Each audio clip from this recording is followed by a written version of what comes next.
U.S. Central Command this morning reports that a fourth U.S. service member has been killed in action after getting seriously wounded during Iran's initial attack. CENTCOM adding that the identities of the fallen are being withheld until 24 hours after their next of kin is notified.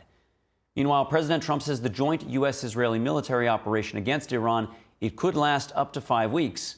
Meanwhile, a British airbase in Cyprus taking a hit, and Israel expanding strikes to Lebanon.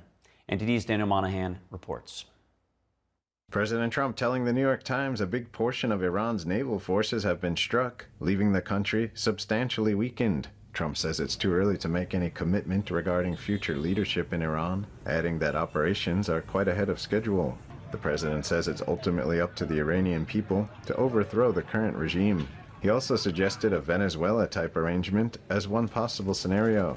Following Nicolas Maduro's ouster in Venezuela, the country's Supreme Court appointed Vice President Delcy Rodriguez as interim leader, who later signaled willingness to cooperate with Washington. Trump called that the perfect scenario, adding he has 3 very good choices, but would not elaborate, saying, "Let's get the job done first." Exiled Iranian Crown Prince Reza Pahlavi telling CBS's 60 Minutes that he stands ready to lead Iran's transition to democracy. They trust me as a transitional leader, not as the future king or future president or future whatever. Pahlavi is the son of Shah Mohammad Reza Pahlavi, the monarchist leader of Iran who was ousted in the 1979 Islamic Revolution.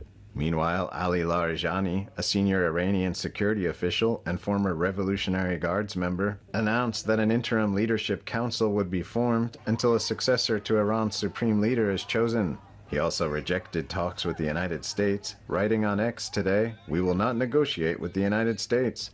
British Prime Minister Keir Starmer saying yesterday that his country has accepted a U.S. request to use British bases for defensive strikes against Iranian missiles in storage depots or launchers.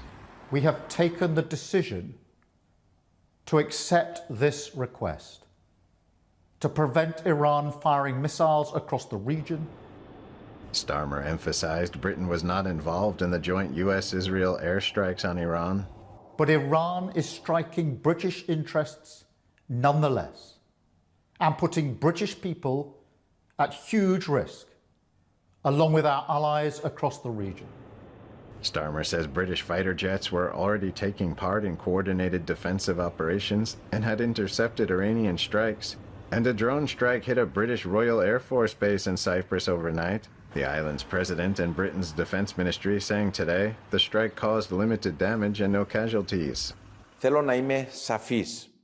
want to be clear. Our country is not participating in any way and does not intend to be part of any military operation. We remain committed to the humanitarian role we have served throughout this time.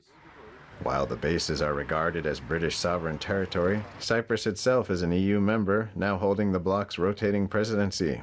Israel launching new airstrikes today, targeting sites in Iran and expanding operations to include Iran-backed Hezbollah in Lebanon.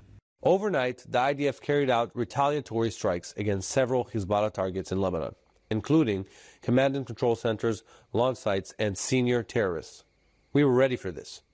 As part of the preparations for our operation in Iran, the IDF prepared for an attack from Hezbollah, allowing us to carry out a swift response. As I am speaking right now, our aircraft are striking targets in Iran, including Tehran, such as underground bunkers of the terror regime. We are operating to eliminate any threats to our civilians, and will continue doing so. Hezbollah is entering a fight it cannot win.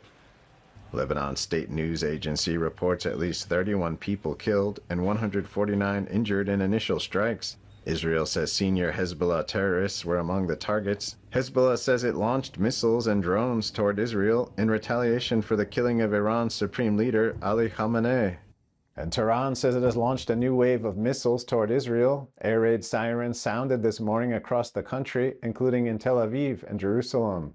Daniel Monahan, NTD News. Thanks to Daniel for that report. The Israel Defense Force reports this morning the elimination of senior members of the Iranian regime's Ministry of Intelligence, and that additional senior officials were also eliminated. The IDF also struck the ministry's headquarters in Tehran. Meanwhile, Israel says it's keeping all options open for a possible ground invasion in Lebanon.